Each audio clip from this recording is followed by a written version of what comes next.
tax alone, but we have other thematic areas that we work. So having coming together will also help us. When we have issues like that, we will be very deliberate in addressing them.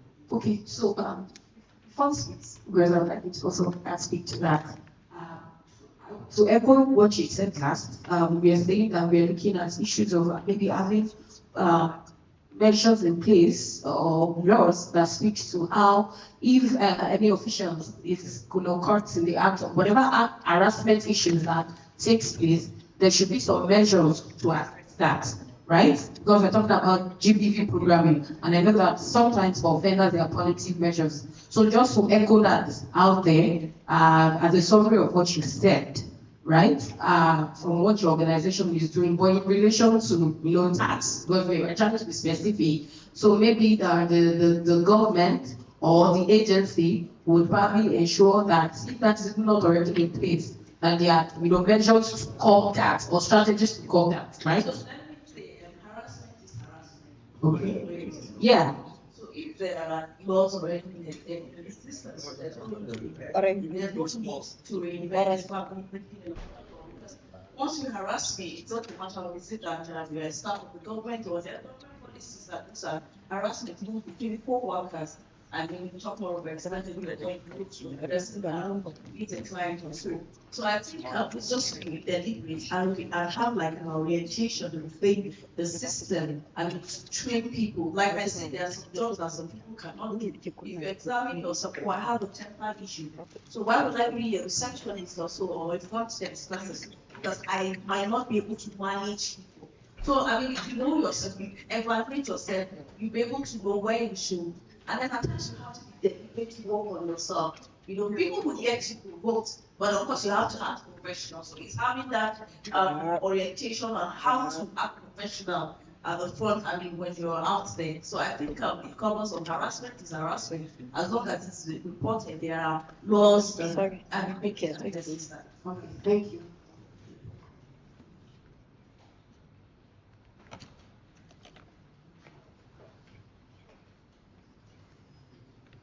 So, sir, okay.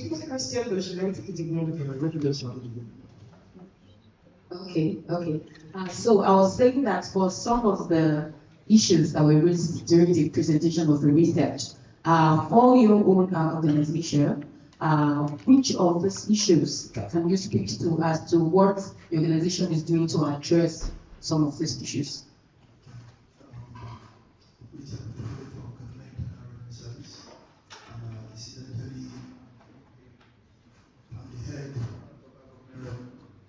The whole local government revenue basically is whatever we are doing within that setup. It's basically dealing with an informal setting. Now I want to speak to first and foremost the issue of this harassment. I want to believe that the service has taken measures to deal with harassment. Harassment basically, if you look at it, you can differentiate it for the state taxes that we have. Basically, you hardly find such issues coming up because the state laws, the state taxes, basically are already fully automated, and then you find out that they are more or less dealing with formal settings. So for that aspect of the society, we don't have much issues that have to do with harassment. But for the local government, this is an informal setting. And you find out that in that informal setting, you have people that are politically inclined. And the situation within the scenario of the local government revenue is such that there are people that feel that aspect of revenue collection should be left to them as a political patronage sort of a thing.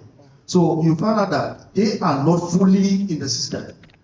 So what the service has done over the years is having highlighted that we have taken measures, as I said earlier, where you have the head of taxpayer service, the PRO, the local government revenue coordinator, and then the service now brought in the intelligence unit in the service. All of these are geared towards addressing issues that are, manifesting in the society. So what the service does basically is once we get information that there's something happening, team is deployed immediately. And from last year to now, what we agreed, even just this retreat, was that we will now start taking measures. Once you are identified, you'll be arrested and then prosecuted. You understand? So, what we are thinking of doing in that regard to discourage, people from getting involved is to highlight that in the media. So once you are caught, the media will be there and they will, escalate it. That is one. And then secondly, just as I said, we have, hotlines that people can reach out to us once you are, experiencing such. Even if it means maybe you are over-assessed, the service, comes in to address that issue. Then another issue that I will probably want to talk about is, this issue of responsiveness that has to do probably the female gender in the issues of tax administration and local government level. What the service has been doing is to encourage payment of taxes by the female gender. And to a certain extent, and a great extent to that, you find out that we encourage them by, looking at, how their businesses are, and then trying to consider them in certain special ways to ensure that they are not over-assessed, they are not, the tax burden is not so much on them. Then another issue that I'll probably want to, speak about in the issues that you raised is tax application. The service has been within its limited resources doing tax application, tax sensitization, creating awareness, and coming just from the retreat, that issue came up. Virtually, we are thinking of from local government to local government to encourage all the local government revenue committees to raise, the level of, activity in tax education and creating of awareness. So all that is geared towards improving education. Oh, thank you, sir. So I'm going to add two follow-up questions. She'll get the mic now, but you can put it down so that when we come back the second time, you can speak to it. So one follow-up question. One of the things you mentioned earlier is that Kaduna now has an e-harmonized, demand notice ahead, and most of the systems have become digitalized. But we know that for most of the people operating in the informal sector, educational level is not really on the average, right? And so some of them might have difficulty, accessing this platform or even engaging with them. So what is Kaduna doing to simplify this tax processes, especially for people in the informal sector and the women too? Secondly, I don't know if you got that. Okay, so secondly also, you mentioned the issue of education, sensitization, and awareness. So I would also like to know, that the success of a thing is in knowing how far you've been able to make impact. So I want to ask, how is the service, measuring the impacts of all sensitization and education you are doing? How are you sure that it is effective? What are the strategies you have put in place? Over to you, ma'am.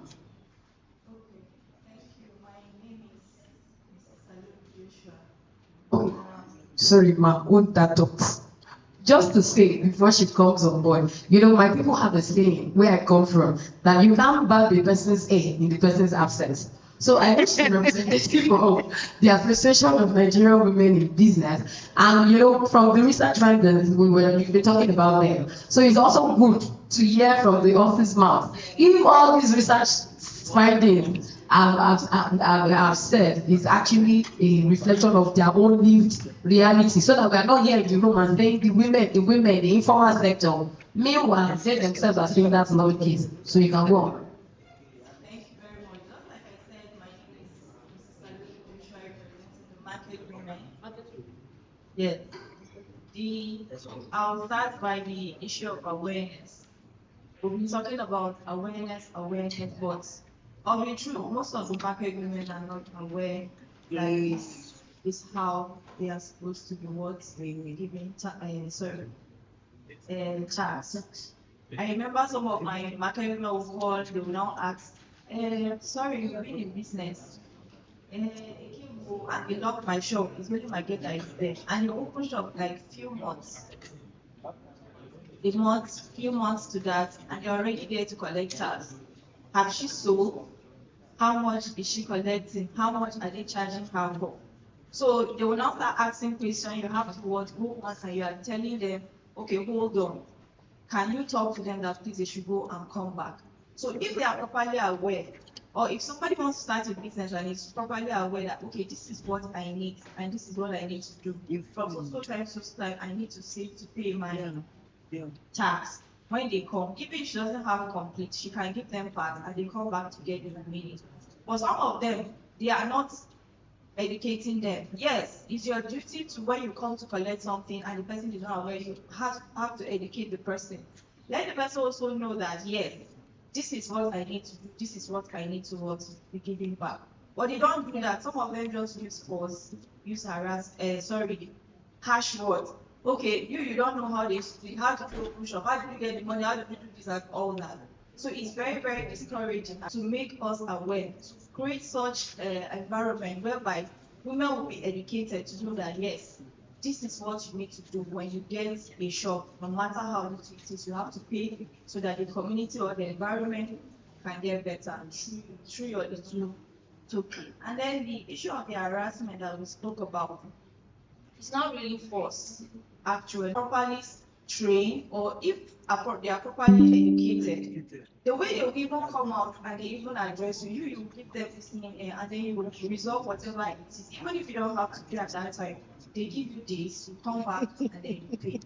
That's also that things we are also facing. Then the method, what I'm asking the president in charge, please, they should try. Like I myself, I do not even know that they have numbers that you can quickly call to reach out to. I'm just getting to know that there's a number you call to reach out onto them. So now that I'm aware, I'll also reach out to most of the market. I think don't worry, we'll come to that. Don't worry. It will not just be Kaduna that you put in the strengthened or increased awareness on tax education, right? Yes. So, and Kaduna have said they have different channels of communications in place. In fact, I know they said we have phone numbers 24/7 that you can reach out to them. So, I want to ask, from your perspective as a representative of your association, what do you think is the preferred means of communication for your people? Because we can be in this room and assume that phone numbers, radio jingles. I mean, there are some outreach communities that even radio yourself to get frequency to listen to program is difficult. So you can just think on it so that we'll come back. Don't worry, we are all here together. Thank you. Thank you very much once again. The Kaduna State House of Assembly, which is the second arm of government and serving the responsibility of lawmaking. In lawmaking process, there is no law that may be perfect in itself. And you only discover that only when you're during when you are implementing the law. And this lacuna is what we have just discovered, the issue of the gender responsiveness and not just discussed. At the time that this law was made, nobody can set every fact from the world to the end. And that is why there's always a room for amendment, there's always a room to repeal whichever provision or sections that may not bring development and growth in respect of the objective of that bill. However, before I continue, permit to put it forward maybe to the finance or the service. Has there been a time that maybe you forward to the committee that this is the lacuna that was experienced in terms of enforcing this law that is making the tax administration difficult for us to administer? If there is, to come forward, this is because the House of Assembly is always there to make law to achieve a tangible and quantifiable objective. But I can still remember, even in the last budget, the Ministry of Finance or the careers were able to be among the agencies that generate or meet the target in terms of revenue generation. Now, before the House, since we are able to meet the revenue at the target, assume that yes, the law is working. Because at the time the law was made, it didn't categorize openly. If one person can generate the revenue for the whole of Kaduna State, we assume that the law is perfect. Therefore, in view of that, the civil society, the careerists, and other bodies can come up with a review. Maybe because the bill can come in three sources: executive, private members bill. End of this can brought and got a change and amendment or repeal. Now between 2020, when this bill was passed into law till now, no doubt there are changes. And these are the changes that we must observe, which we have put forward for amendment. Just as I put it before the cardiac, I'm advising us, let's quickly do same. If there are lacunas officially, because most of this harassment that you are complaining, they all come from various constituencies, and they are led with their own other members. Instead of they channel their own problem unofficial, but commit to members that these tax collectors are harassing them, like the way we're all saying that. I mean, it's on two ways problem. We assume they are harassing you, and they're also assuming that the other way around. So the members will not just sit down alone in that complaint and amend the law. It is you that will put it officially, come up like this in this forum, and address the issue. We are always mostly concerned on the ways and means of generating it. I think with this point we're going to come up of how we're going to amend the new Okay, thank you very much, sir. Before my mother on my right would speak, like I used to let the other panelists know, food for thought before you come back to there. So in terms of policy making, I know you've said a lot of things about how it is that we should bring issues to the forefront so that when changes are being made to these laws, to these policies, they can, they can be put into consideration. So I wanted to ask, are there any consideration of how these tax policies affect, low-income earners? We are talking about also marginalized people. We are talking about persons with disability. We are talking about even people in the informal sector. How are there considerations as these changes are being made at that legislative level to be put into the reforms that are happening there? I just want you to think of. You could recommend, to us, because even if you bring back our strong arguments, we need people like you to, point us in the right direction. I'll come back to you, sir. Just hold that up. Then over to you, ma'am. Am I to respond to your last question? Because I'm not for him. So the question is, we've talked about a lot of issues while our researcher, presented the findings. And so from your own perspective, what can you say that your organization is doing to address any of those issues that probably resonate with you? Thank you so much. My senior colleague, let me use the word.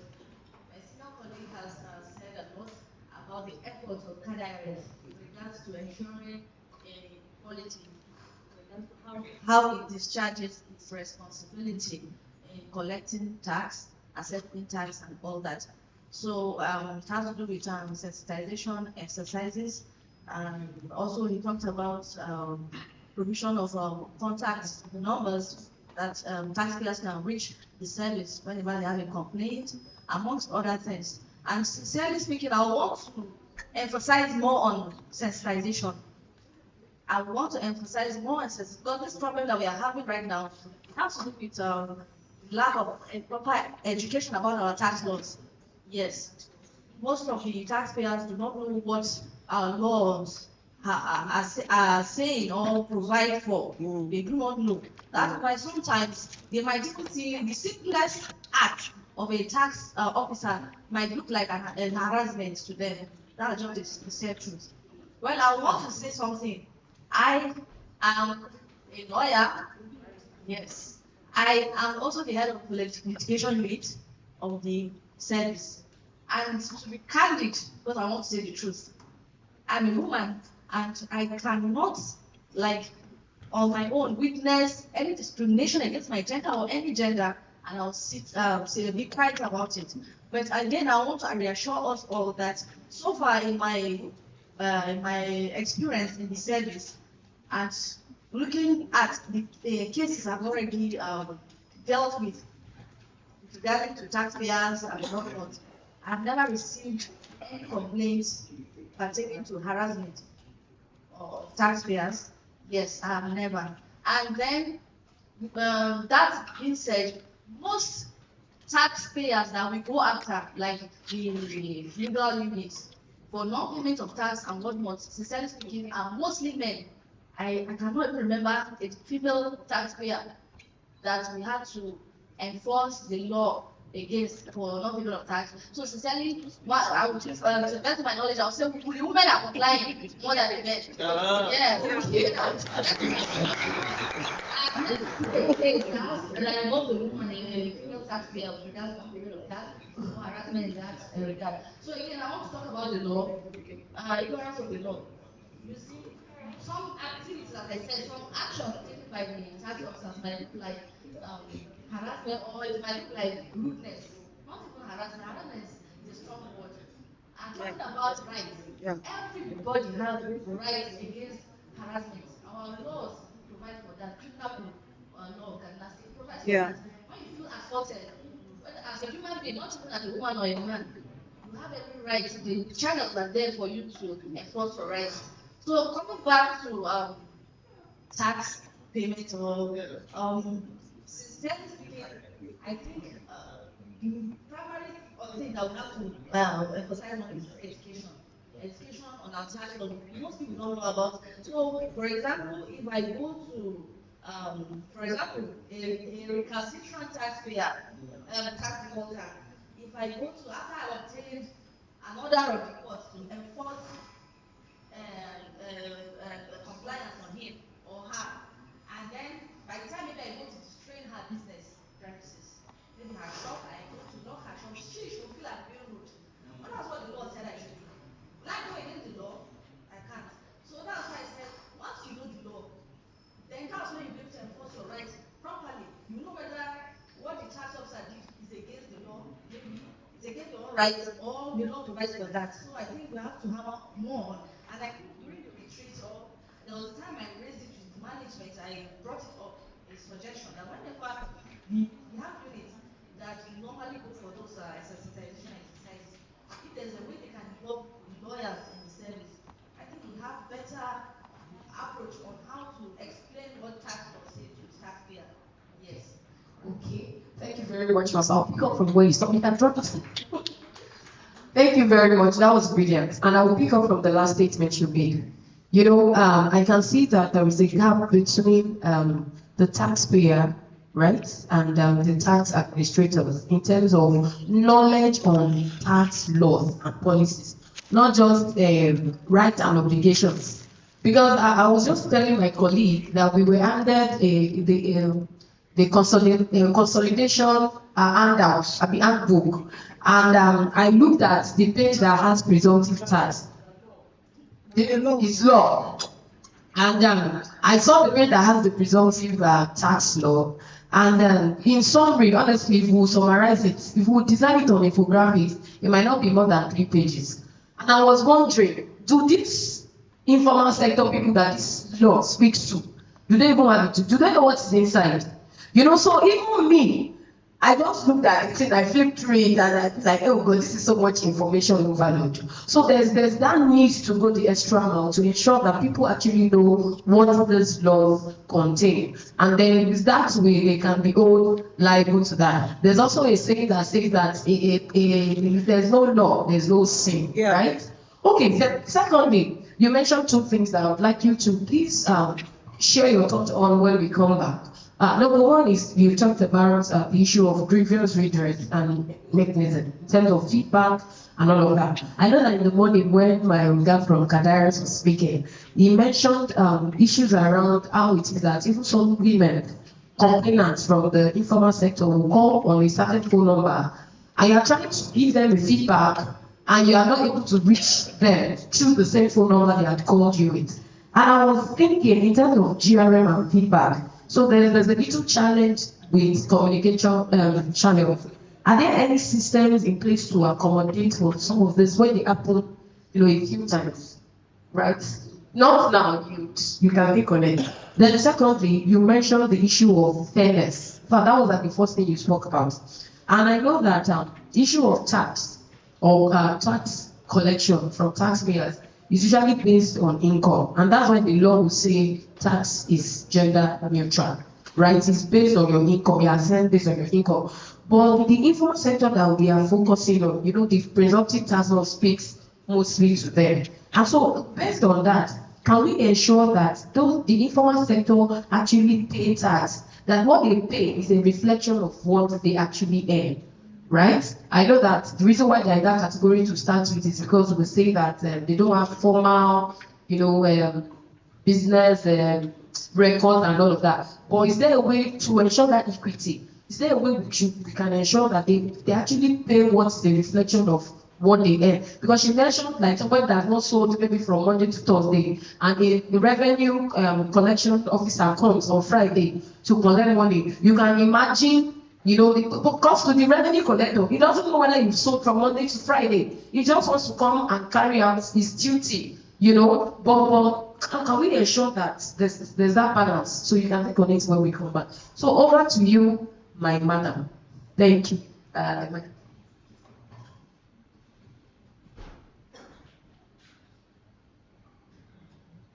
Your question.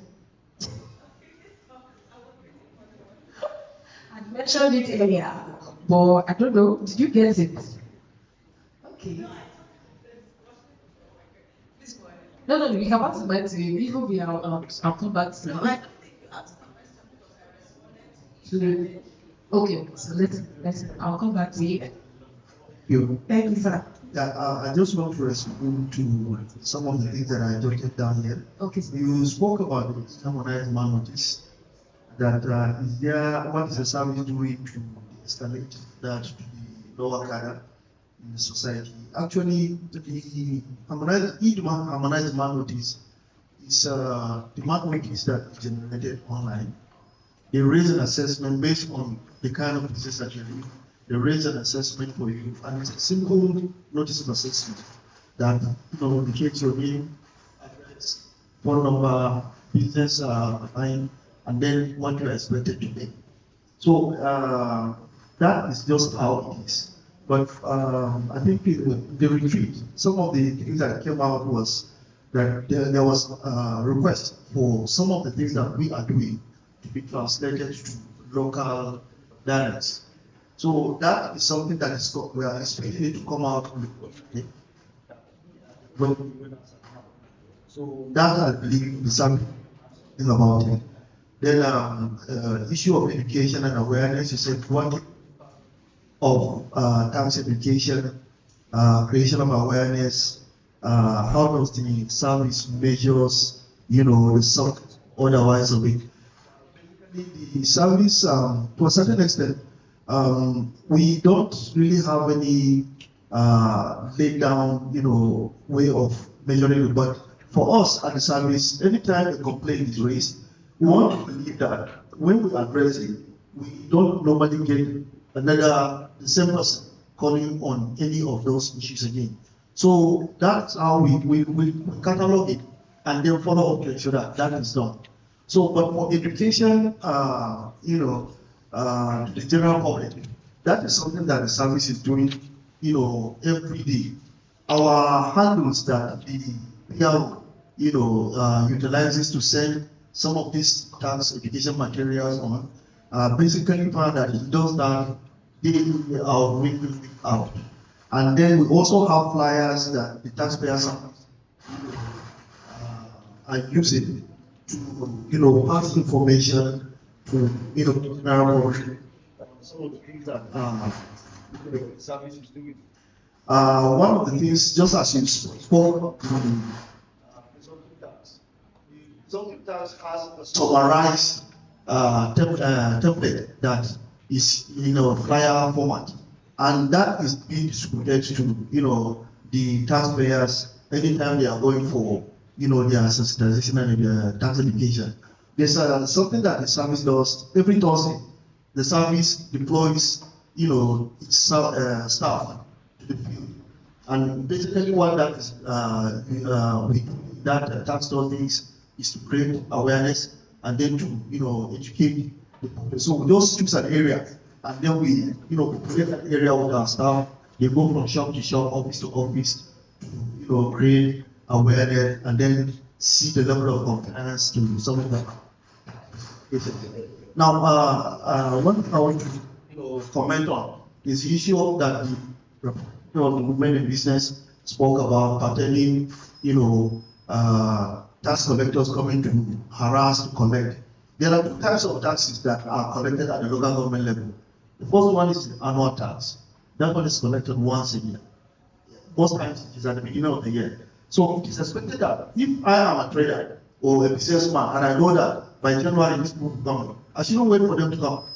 You understand? It's something that you do year. So by the time you wait for them to come, you are exposing yourself to whatever transpires when they come. So at the beginning of the year, the expectation is that since you are making that payment once in a year, go and make that payment. The least amount for that is about 5,000 naira, and then the highest you can get is 12,000 naira. Sure, depending on the category you fall in. So for that aspect of tax, that is where most of the unquote harassment comes into play. Then there is also the hawkers. These ones are those that carry out businesses every day. You see them carrying their wares on their heads and they're moving around. For those ones, you find out that basically what they pay for any time they are going out every day is 50 naira, 100 naira, which is collectible by the tax collectors. So there is also the provision of part payment. You understand? For state taxes and then even the local government. So if, for instance, I'm expected to pay 12,000 naira, and I don't have it, you can pay 6,000, 5,000. You have a receipt to back up that payment. So once you make that payment, you have a balance of maybe 5,000 naira or 6,000 naira, as the case may be. So once you do that, you now tell them, when they come around, you show them the receipt. You can go to the bank and do the payment. And let me just highlight here that for all the 23 local government area councils, there is what we call the sub-IGR account that each of the local governments has. And you can make payment on your own. You don't have to make payment through any of the you don't want to. You can simply get the details of that bank account, and you do the payment into that account, and then your pay advice will serve as your temporary receipt. So for anybody that is coming to your place, you just show him that receipt, and then you tell him when to be paid for the balance. So that aspect, I think, is there. And then, as I said earlier, there's compliance period. For self-employed individuals, from January 1st to 31st March, it's your voluntary compliance period. So you have within that period to go ahead and make your payment without having to collect an assessment notice. And once you do that, anytime they come, you just show them. Anything from that period, you are liable to collect an assessment, and then you'll be subjected to the processes that are on ground. Speaking to what my brother said here, he spoke about amendment and bills that can be brought. Yes, the 2020 codification law is due for an amendment because it's supposed to be amended every five years. 4 years, sorry, every 4 years. So it was supposed to have been amended last year, and the process is ongoing because what each of the MDAs and other groups that are in the picture, the service is advising that they raise issues that needs to be considered for the amendment. So that's a thing that I think this is really happening on. Then lastly, I was even going to ask a question around you talked about local government revenue collection. So I was thinking, are there plans to review the bylaw at the local government level? there are no bylaws. The Kaduna State Tax Codification Consolidation Law is for the whole state. It covers all the ministry departments and agencies, and then the local government itself. So that is the document that governs anything that has to do with revenue in Kaduna State. So there are no bylaws. It's just that codification law that is due for amendment. Thank you very much. You can go on. So lastly, this issue of harassment, we do respect, just as I said earlier, the local government level is an area where basically it's like a minefield. You engage people to do collection. If you look at the capacity of those at that level and those that are doing state collections, they are two different kind of people. I'm sorry to say. But what is, at that level, we cannot just change it overnight. So what the service is doing is just to manage, the individuals and then the whole system that is within that area. So basically what we have tried to do, and we are planning to do, even more, is for each local government, we are thinking of bringing up for every revenue line, we will now say, okay, you Richard, you man this fund. So anything that will be happening in this point, you be held responsible. You understand? So that is something we did some years back, and it worked for us. But at some point, it was stepped down. So we're thinking of bringing it back again, so that if you are positioned in this place here, your name will be tagged to that place, and then a number will be issued to you. So anything that will happen here that is going to be maybe not in line with what we expect, you'll be called to, you'll be held responsible for it. All right, thank you very much, sir. Thank you so much. I know that we've spoken to some of the issues I raised with her, so it's just I'm going to hear from my mother, Mayor, and sir, because we need to, round up the session so that people can go for prayers. But I have two more concerns for you. But can I, no, don't give me the mic. When we come back for prayers, you can just talk to it from a seat. So the first thing is, I know that the issue of compliance, for taxpayers, has two components. There's the issue of power in terms of enforcement, and then there's also the issue of trust. And this is where we begin to look at how we can, provide services that we encourage, taxpayers to voluntarily comply, without having to enforce. So, it's better to use the trust dimension first, then before you use power. So, how can we see that we begin to look at terms of service, for some of the revenue generation that is coming into the state, right? To help us increase that voluntary compliance among taxpayers. Then, secondly, I don't know, does Kaduna State have a tax expenditure framework? A tax expenditure framework. Maybe and that also speaks to tax credits, tax holidays. And then I just want to know, and are there plans from the agency to facilitate access to resources and credit facilities for people in the informal sector? Right. I can see you laughing already. So just think on it. When we come back from prayer, you can then give us those answers. So over to you, ma'am. Channel of communication that you feel the association would prefer, and then I think my question. Okay, to my own opinion, idea, I feel in every business area, there must be one or two people that are doing business there respect. Maybe let's say we have road of shop or businesses like that. You have like, if it's this Baba, if it's this Mama. So there are people around that they trust. So if they can go and meet them, the tax from the local government, please, this is our number.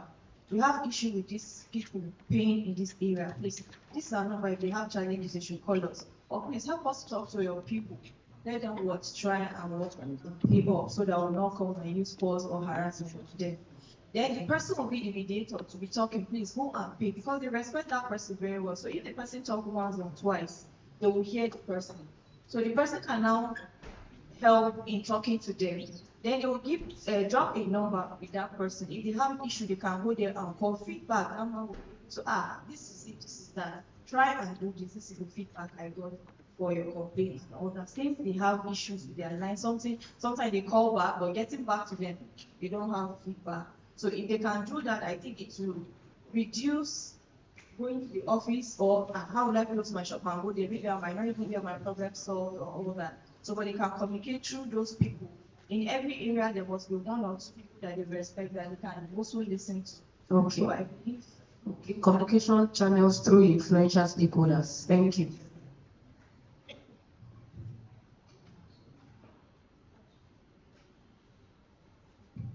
Okay, thank you very much once again. We have just been informed of the initiation of the bill, which I've told you come with three sources.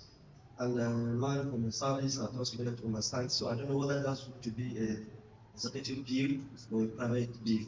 That one is another topic of say. But I wanted to advise us that one of the most important steps of lawmaking is public hearings. That are stage that require all participation. And I remember when the local government tax harmonization law was passed, at that time there was a full participation. Tax experts were employed to make superior arguments. They advanced many issues that easily convinced the House. It was a private bill at that time, and it moved forward. Nothing wrong. The same approach is used on this same 2020 consolidated law. And that I know State House of Assembly is always conscious of one thing of missionary harassment, because individual harassment can lead to insecurity, and no business operates in a vacuum. It operates in business environment, political environment, social environment, and all factors associated with it. The state government is always conscious of all these things. So I would like us to participate fully at that stage of public hearing, either by written submissions or by appearing and make presentations on this level of the House, because not every member may be an expert in the field. It is your submission, as I've said, to convince them, help them to make a great law about this change of Thank you very much, sir. I hope that when that time comes, most of us in the room will be aware of the day.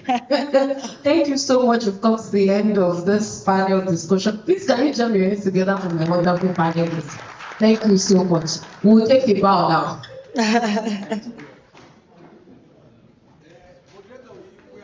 I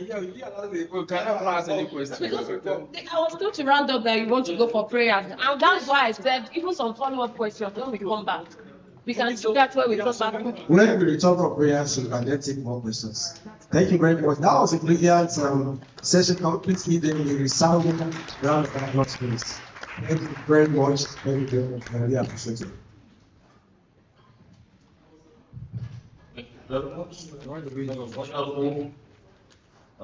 Panel and did justice to the topic. Thank you very much, and we appreciate it. Yeah, we have